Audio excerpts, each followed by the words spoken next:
Wall Street Memes Casino, I'm fine. and Sportsbook. Sign up now for a $20 free bet. Just use the code IFLTV24. Sign up now. Terms and conditions apply.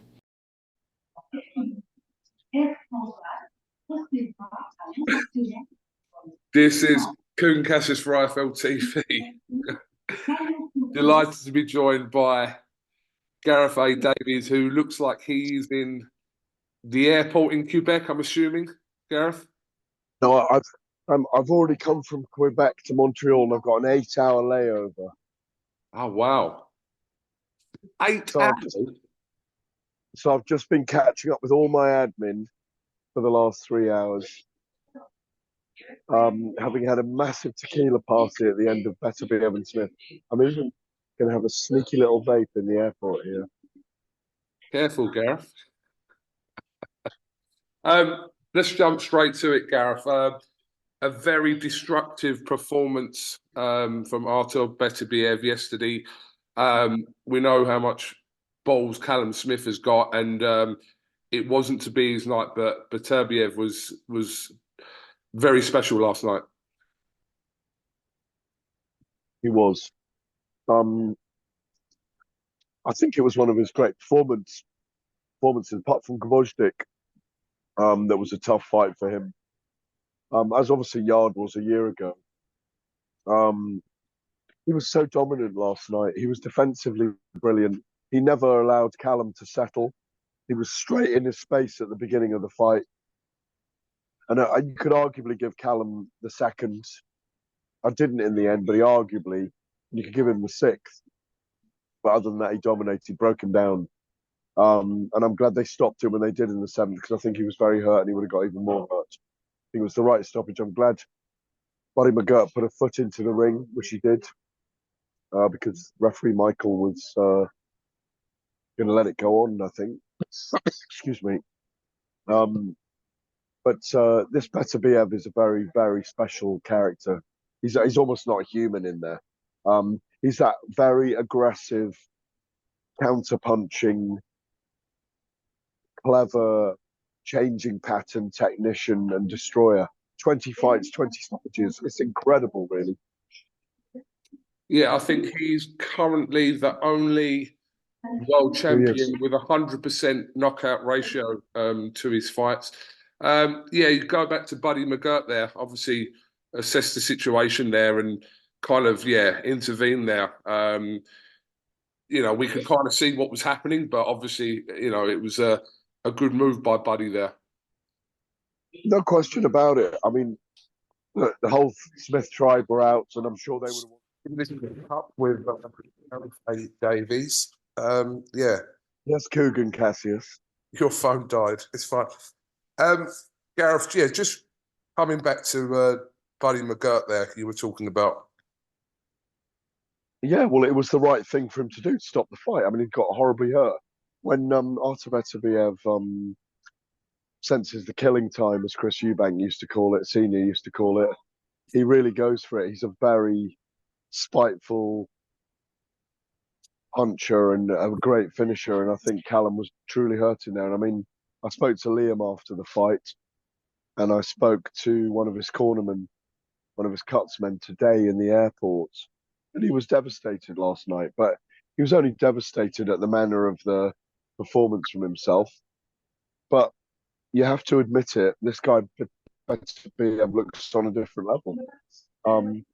And even the referee said he felt Callum's nerves early in the fight when I spoke to him last night, back in the fight hotel.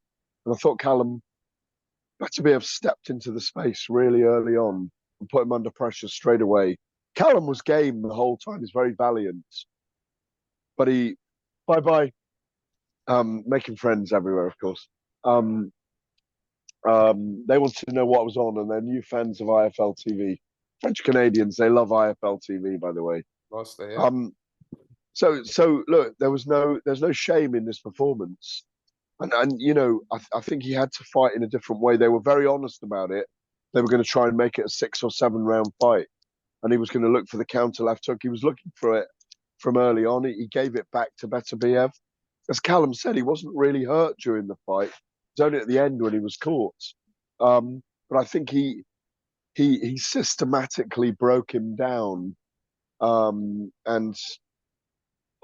my feeling was that I did think Beterbiev would win in around 7 to 10 rounds in the fight. I just think he's special. As you said, he's the only world champion with all knockouts on his record, and it's 20 of them. It's quite incredible. And he's an extraordinary character because he gives nothing away. I've done a tiny little interview with him. I was working for Top Rank here, and I was doing their kind of social media interviews and fighter interviews through the week, and I obviously had a very good ringside pass. Beterbiev says so little. He wants the Bivol fight. That's clear. I think we'll get that out in the Middle East in Saudi Arabia in June, July. That's what my intel is saying. But it's quite interesting if it happens not in the Riyadh season. But I think that fight's on, so that's great. Yeah, just coming on to that, obviously there was some reports prior to this fight with Callum Smith and Beterbiev that the fight with Bivol had been signed subject to him winning. There's no excuses why this fight isn't going to take place next. No, it is one of the most sought after fights in boxing, like full stop across any weight division. And they're both undefeated, Cougs. They're both undefeated. They're both masters at what they do. They're stylistically different. One's a technical, efficient fighter in Bivol, who there are a couple of question marks about in terms of his power after that last fight against Lyndon Arthur, in which Lyndon was very gritty, I hasten to add, and put up a tremendous showing against Beterbiev, who wipes people out. Both are undefeated. People are going to say Bivol's going to run and box and move and box. Beterbiev's going to hunt him. People are very divided on who wins it. It's one of the big fights in boxing, and the good thing about it is it's the kind of fight that could go under the radar if it wasn't going to get the promotion of the Saudi Arabians and maybe under the Queensberry Top Rank Matchroom banner. Yeah, like I said, I think we're at a stage now where we are very optimistic that this will get kind of signed, sealed, and delivered for their. I think it's guaranteed. I don't even think you need to be optimistic. I think it's guaranteed. Yeah. You know? And now for Callum Smith as well, suffering his only second professional loss, be it to Canelo and now Beterbiev. What do you think Callum does from here? I don't think everyone talks about how he's set for life, which is fantastic. I know he got a decent purse on Saturday night. Maybe not his biggest purse, because we know he got several million for the final of the Muhammad Ali Trophy against George Groves, obviously out in the Middle East. Is that 5 years ago now? Something like that, isn't it? I'd like to see him fight a Buatsi or an Aziz or the guy that emerges as the top guy in the UK, heading towards world level. But he may feel he's done enough. He may feel that he's put his mum Margaret through enough.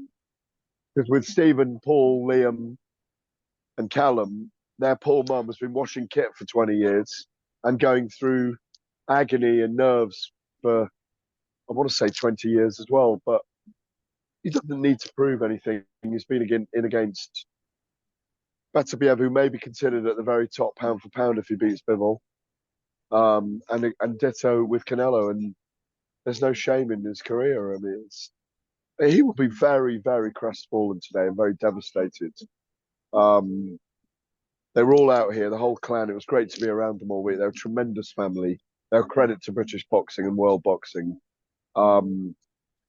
And if he's got enough money and he's got little ones, he may feel he's had enough. But I'm not going to sit here and say he should retire. It's up to him. But dust will settle. Got nothing to prove. He's been the number 1 12-stone fighter in the world. He held the Ring magazine belt. Put up a valiant display against Canelo as well. And yesterday he needed to do something different, which was open up more, which he did. He clunked Beterbiev a few times. There's no question about it. And I think he'd be proud of his performance.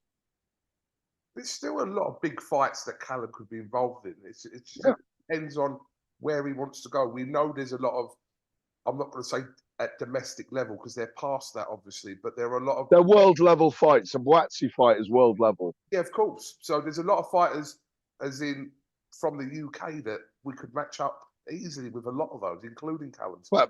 But he said it himself, and I loved his honesty afterwards.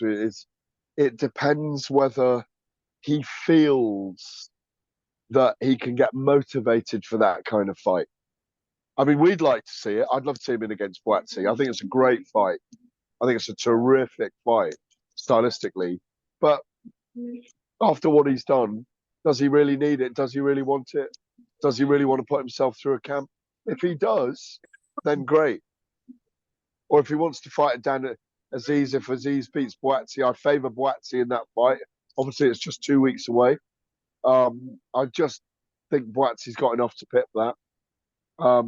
I'd like to see Smith and Yard, but I think that's a hard fight as well. Because you have to go into the trenches in that fight.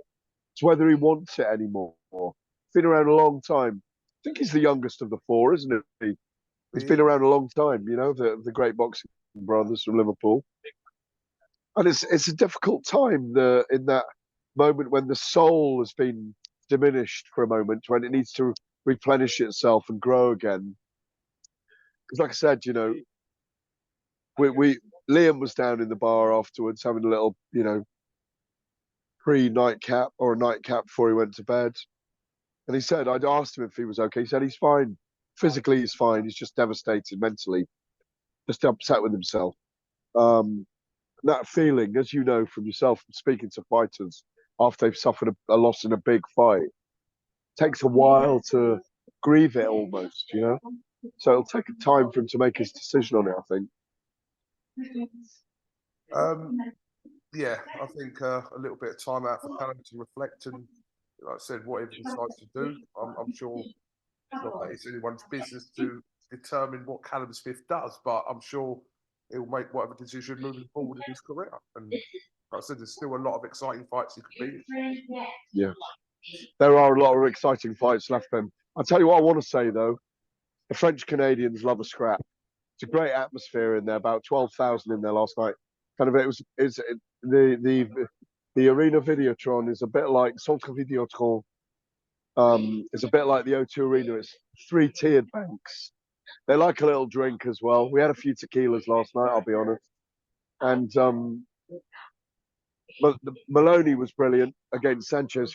Fucking hell, that was an amazing fight. Well, it was exhausting. It was one of those that live, it was exhausting watching it. And Maloney put in a great performance. This guy Mobili at super middleweight looks very good. Yeah, it was a really good card. It was a great atmosphere. And like you arrived here to like 4 foot of snow. So it's like going back to Christmas.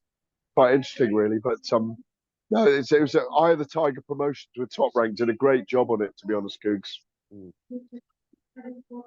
Gareth, just before I let you go, I'll just obviously mention there's a huge press conference, as we know, in London tomorrow with the formal announcement of Anthony Joshua and Francis Ngannou. Yeah, I mean, it's a very... I love it. I love it. I love it. I love it as well. I love it. I'm going to have a couple of hours kit when I get home in the morning. I'm overnight flight. A couple of hours kit out to Essex, out to glorious Essex. Get a bit of sun on my body. No, I won't obviously get any sun on my body. I'm going to have 3 hours kit, drive back into London, do the press conference. Cannot wait. And if I was Francis Ngannou, I'd get stuck into Anthony Joshua and wind him up.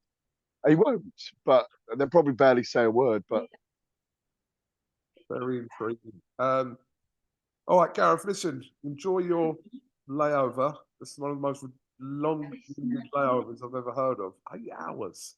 Wow. Okay, well, get yourself home safe, Gareth. We'll have a catch up. It's about to turn into a crazy couple of months. Have you booked Riyadh yet or not? Of course. Are we staying at the same gaff? I don't know where you're staying, Gareth. Like you get, you know, the VVIP treatment out there. So you know, Gareth, we can have a shisha. Are we gonna have a shisha in a Bedouin tent or not? Say that again. We're gonna have a shisha in a Bedouin tent or not? we'll have a shisha if you want to do that, Gareth. Yeah, absolutely. Who you got? Who you got? Who you got? Joshua Nagano. Who you got? Well, I'm going to say Joshua, but I'm very interested to see how this plays out because it's all a game of whether Joshua can knock him out. That's the play. Exactly. Or dominate him, or beat him up, or exhaust him. Yeah. Joshua will want to knock him out. That's the play here from Hearn and Joshua to. He's got to do long, strong punches from the off and then go into combinations and make Nagano a target. Because if he lets him get into the fight, I said it with the Fury fight, don't write Nagano off because he's dangerous for 10 minutes in this fight, maybe 12 minutes. After that, if Joshua's beating him up a little bit, it's going to be a different story. But I haven't seen anyone in MMA. If you go back and look at his MMA career, people climb on him like a pack of wolves to get him down on the ground and hold him down in MMA because that guy hits big and he's not the kind of guy that gets smashed around. So it's a great opportunity for Joshua. It's a great opportunity for him to make comparisons. He's back as far as I'm concerned. I'm glad he's with Ben Davison. I'm really looking forward to the event. I'm hearing that, I can't tell you, but I know a few of the fights that have been added to that card. It's going to be really good. It's going to be a really good night. But we got Fury and Usyk, and it's so close now.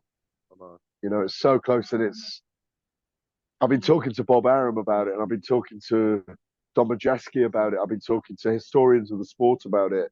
This is a big moment. This is a big moment coming up in the history of boxing. Big moment. You know, they've both got great stories, Usyk and Fury. It's going to be a big fight week. Fury's got a lot on the line here. A lot on the line. I cannot wait for it. Absolutely. Gareth, thank you very much for talking to IFL TV. Get yourself home safe, and we will catch up with you when you're home. Always a pleasure. Cheers, bud. Thank you, Gareth. Cheers. Wall Street Memes Casino, I'm fine. and Sportsbook. Sign up now for a $20 free bet. Just use the code IFLTV24. Sign up now. Terms and conditions apply.